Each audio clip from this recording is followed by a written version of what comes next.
The Mate 10 Lite runs Android 7.0 Nougat with Huawei's MI 5.1 on top, despite launching pretty much at the same time as the Mate 10 and Mate 10 Pro, which have Android 8.0 Oreo and MI 8.0 on board.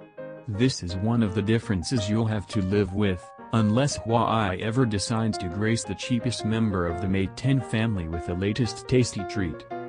We'd call this yet another cost-cutting measurement to enable the Mate 10 Lite to reach its price point, but we're not sure that would be accurate.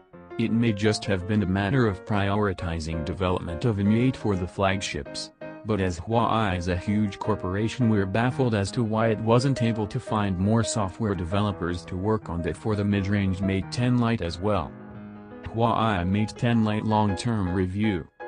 To consider a MI 5.1 iOS inspired would definitely be an understatement. The skin is heavy and you're not likely to recognize Google's vision for Android underneath it unless you specifically go looking for the smallest of things. The entire settings menu has an iOS feel to it, and the share function seems to have been deliberately made worse in terms of usability just to remind you of Apple's software. Oh, and by default there is no app drawer, with all of your apps being laid out on the home screens themselves. Sound familiar? All of this inspiration from that other popular mobile operating system is paired with neon blue quick settings icons that take us back to a time when Google loved the color scheme too.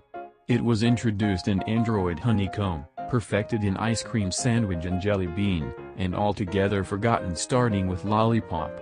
Huawei's quick settings panel might thus instill you with some fond, or otherwise, memories of days gone by.